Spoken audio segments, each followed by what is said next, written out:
اور بیٹوں کی اور بھائیوں کی لاش کے بھائیوں کی غم میں کیا تھے نڈھال تھے.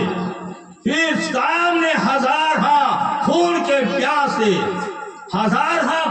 پیاسے خون خاروں کا لشکر سمندر کی طرح سے موت مار رہا ہے، مگر حسین ابن علی جن کے رگوں میں قطرے قطرے میں رسول خدا کا خون شامل ہے. لیکن حسین جو ہے یہ امام جو حسین رضی اللہ تعالیٰ عنہ صبر اور شکر اور تحمل کا اور اسلام کا پہاڑ بن کر ان کے خونخواروں کے مقابلے میں کھڑے ہو گئے اور رد پر ہی کہ میرا باپ علی ہے، میری ماں فاطمہ ہے، میرا باپ سورج ہے، میری ماں چاند ہے، اور میں ستارہ ہوں اور میں ان دونوں کا بیٹا ہوں. بتاؤ تمام مخلوق میں میرے نانا کے مثل کس کا نانا ہے؟ تمام جنوں اور انس میں میری ماں کی طرح کس کی ماں ہے؟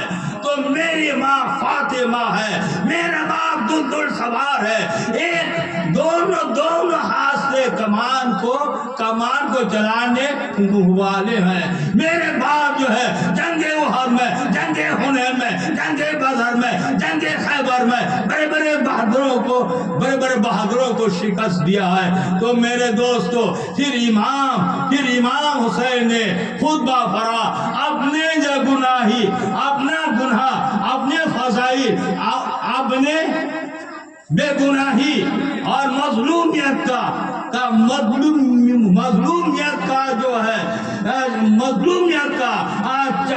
سورج سے بھی زیادہ اشکارا کر دیا. تو میرے دوستو امام حسین کی کلمات طیبات کو سن کر یزیدی لشکر متاثر ہو کر زار و قطار رونے لگے. اور سمر وغیرہ نے دیکھا کہ امام کی تقریر سے لوگوں کے قلوب متاثر ہو رہے ہیں. اب ان قریب ہے حسین اپنی حقانیت، اپنی مظلومیت، اپنے بے گناہی کا آفتاب طلوع ہو کر ان میں انقلاب پیدا کر دے گا. تو یزیدیوں نے شور مچانا شروع کیا، کہا یا تو جنگ کے لیے تیار ہو جا یا تو یزید کی بیعت کیجیے. تو میرے حسین نے فرمایا کہ ایک اور باطلو، میں جانتا ہوں، مجھے معلوم ہے تمہارے دلوں میں، تمہارے قلوب میں شقاوت کی محل لگ چکی ہے. یہ میری خطبہ صرف حجت کے لیے تھا تاکہ میدان محشر میں کہہ نہ سکو کہ میں حسین کو پہچانتا نہیں تھا. اندھارے میں اہل بیت کا خون بہایا تھا. تو لہذا اب رہا سوال یزید کے بیت کا، تو میں باطل کے سامنے اپنا سر جھکا نہیں سکتا ہوں. اپنا ناپاک ہاتھ پر رکھ کر کے میں بیت نہیں کر سکتا ہوں. جو تیرا جو ہے یہ ارادہ ہے کر لو. جن کو میرے مقابلے میں بھیجنا ہے میرے سامنے میں بھیج دو. پھر ابن سعد نے سب سے پہلے تمیم لئیم کو بھیجا، جو ملک شام کا نامور پہلوان تھا.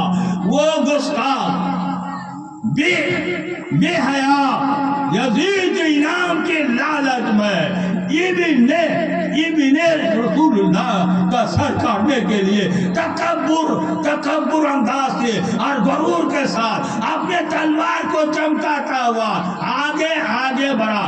وار کرنا ہی تھا. امام حسین نے ایک ایسا بھرپور ذوالفقار کا ہاتھ مارا تو ان کا سر کٹ کر کی طرح دور میں جا کر گیا. پھر یزید ابتہی ان کی بہادری مصر، عراق، شام میں